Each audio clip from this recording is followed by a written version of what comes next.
Nous abordons maintenant la deuxième dimension du cadre non univarié, les extrêmes multivariés dans un contexte statique. Jusqu'à présent, nous étudions le maximum d'une seule variable. Ici, chaque observation est un vecteur comportant plusieurs composantes. Par exemple, les pertes de plusieurs lignes d'activité, les niveaux de plusieurs stations hydrologiques, les rendements de plusieurs actifs ou les vitesses de vent en plusieurs localisations. Pour chaque composante, on calcule son maximum sur l'échantillon. Il faut bien comprendre que le vecteur ainsi obtenu n'est pas nécessairement l'un des vecteurs effectivement observés. Le maximum de la première composante peut être atteint à une date, celui de la deuxième à une autre date, et ainsi de suite. Nous construisons donc un maximum composante par composante. Comme dans le cas univarié, ces maxima doivent être normalisés pour obtenir une limite non dégénérée. La nouveauté est que nous recherchons maintenant leur loi limite jointe. Chaque composante possède ses propres constantes de position et d'échelle, puis on étudie la convergence simultanée de l'ensemble des maxima normalisés vers une distribution multivariée limite. Les marginales de cette loi limite sont nécessairement des lois d'extrême univariées, donc des lois GEV.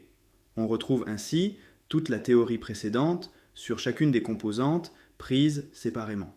Mais cela ne suffit plus. Deux modèles peuvent avoir exactement les mêmes lois marginales et pourtant produire des probabilités très différentes d'observer plusieurs composantes extrêmes simultanément. Il faut donc décrire, en plus des marginales, une structure de dépendance extrême. C'est la différence fondamentale avec le cas univarié. Il n'existe pas une famille paramétrique unique, analogue à la famille GEV, qui décrive toutes les lois limites multivariées.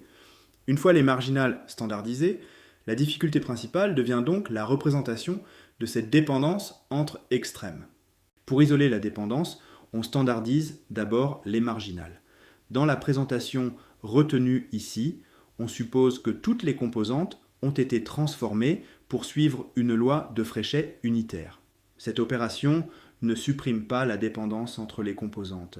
Elle place simplement toutes les marginales sur la même échelle et permet de concentrer l'analyse sur leur comportement conjoint.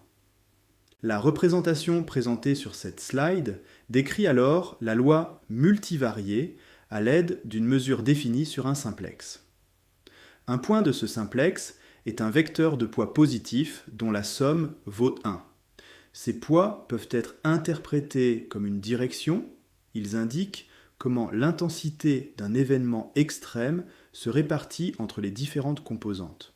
La mesure, notée ici μ, décrit donc quelles directions extrêmes sont les plus probables. Si elle place beaucoup de masse près d'un sommet du simplex, cela correspond à des événements extrêmes, principalement portés par une seule composante. Si elle concentre davantage de masse vers l'intérieur du simplex, cela traduit des événements où plusieurs composantes deviennent grandes simultanément. L'expression donnée sur la slide combine, pour chaque direction, la composante qui contribue le plus à l'événement extrême, puis agrège ses contributions par intégration par rapport à la mesure. On obtient ainsi une représentation très générale de la fonction de répartition jointe des maxima. Les contraintes imposées à la mesure ne sont pas accessoires. Elles garantissent que, lorsque l'on regarde une composante isolément, sa marginale reste bien une Fréchet unitaire. Autrement dit, ces contraintes normalisent la mesure afin de séparer proprement le comportement marginal de la structure de dépendance. Cette représentation montre surtout pourquoi le cas multivarié est plus riche que le cas univarié. La dépendance extrême n'est plus décrite par un seul paramètre. Elle est portée par une mesure entière sur le simplex. Les deux exemples bivariés de la slide suivante vont montrer comment des localisations très différentes de cette mesure correspondent aux deux situations limites, indépendance et dépendance parfaite.